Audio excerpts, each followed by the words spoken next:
ಉತ್ತರ ಕನ್ನಡ ಜಿಲ್ಲೆ ಅಂಕೋಲಾ ತಾಲೂಕಿನ ಶಿರೂರಿನಲ್ಲಿ ಆದಂಥ ಗುಡ್ಡ ಕುಸಿತ ಪ್ರಕರಣ ಈಗ 12ನೇ ದಿನಕ್ಕೆ ಕಾಲಿಟ್ಟಿದೆ. ಕಾರ್ಯಾಚರಣೆ ಮೂವರ ಶೋಧಕ್ಕಾಗಿ ಈಗ ಗಂಗಾವಳಿ ನದಿಯಲ್ಲಿ ಶೋಧವನ್ನು ಮಾಡ್ತಾ ಇದ್ದಾರೆ.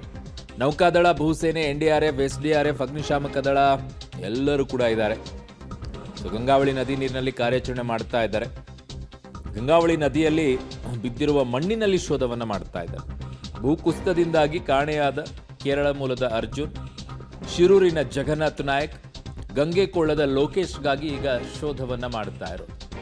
ಸದ್ಯಕ್ಕೆ ಇವರು 3 ಜನ ಈಗ ನಾಪತ್ತೆ ಆಗಿರೋದು. ಈಗಾಗಲೇ 8 ಜನರ ಮೃತದೇಹಗಳಿಗಾಗಲೇ ಸಿಕ್ಕಿದೆ. ಇನ್ನು 3 ಮಾತ್ರ ಹುಡುಕಬೇಕಾಗಿದೆ. ಅದನ್ನು ಹುಡುಕುವಂಥ ಪ್ರಯತ್ನವನ್ನು ಮಾಡ್ತಾ ಇದ್ದಾರೆ.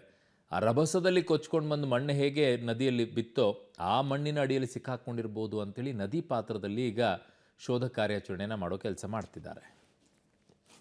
ಈಗ ಕಾರ್ಯಾಚರಣೆಗೆ ತಂಡಗಳು ಹೊರಟಿರುವಂಥದ್ದು.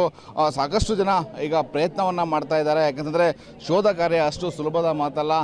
ಒಂದು ಕಡೆ SDRF, NDRF, ಆರ್ಮಿ, ನೇವಿ ಹಾಗೆ ಖಾಸಗಿ ಮೀನುಗಾರರ ಒಂದು ತಂಡವೂ ಕೂಡ ಇವತ್ತು ಹೊರಟಿರುವಂಥದ್ದು. ನೀವು ನೋಡ್ಬೋದು, ಸ್ಥಳೀಯ ಮೀನುಗಾರರ ಸಹಕಾರದೊಂದಿಗೆ ಇವಾಗ ಕಾರ್ಯಾಚರಣೆಯನ್ನು ಮುಂದುವರಿಸ್ತಾ ಇರುವಂಥದ್ದು. ಈಗಾಗಲೇ ಈ ಭಾಗದಲ್ಲಿ ಈಗ ಸುಮಾರು ಒಂದು 60ಕ್ಕೂ ಹೆಚ್ಚು ಜನರು ಆ ಭಾಗಕ್ಕೆ ತೆರಳುತ್ತಾ ಇರೋದು. ಯಾಕಂದರೆ ಗಂಗಾವಳಿಯ ನದಿಯ ಭಾಗದಲ್ಲಿ ಈಗ ನೀವು ನೋಡ್ಬೋದು, ಆ ಭಾಗದಲ್ಲಿ ಈಗ ಹೊರಟಿರುವಂಥದ್ದು.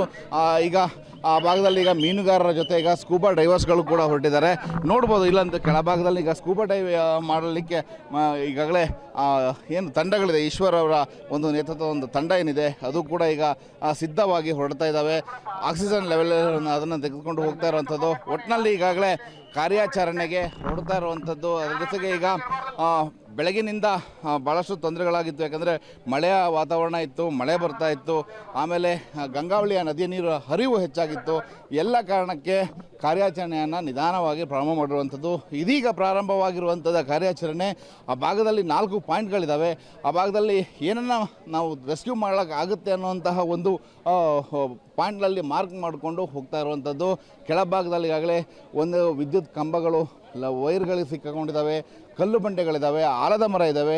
ಇವೆಲ್ಲವನ್ನು ಕೂಡ ಈಗ ಕಾರ್ಯಾಚರಣೆ ಮೂಲಕ ಏನೇನು ಇದೆ ಅನ್ನೋದನ್ನು ಶೋಧ ಮಾಡಿ ಒಂದು ವೇಳೆ 3 ಜನರು ಏನು ಕಾಣೆಯಾಗಿದ್ದಾರೆ ಅವರ ಶವ ಏನಾದರೂ ಸಿಕ್ಕಿದರೆ ಅಥವಾ ಟ್ರಕ್ ಸಿಕ್ಕಿದರೆ ಅದನ್ನು ಮೇಲೆತ್ತುವ ಕಾರ್ಯಕ್ಕೆ ಇವತ್ತು ಚಾಲನೆಯನ್ನು ಬಹುತೇಕ ಕೊಡಲಿದ್ದಾರೆ. ಕ್ಯಾಮರಾಮನ್ ಸುರೇಂದ್ರ ಜೊತೆ ನವೀನ್ ಸಾಗರ್, ಪಬ್ಲಿಕ್ TV, ಕಾರವಾರ.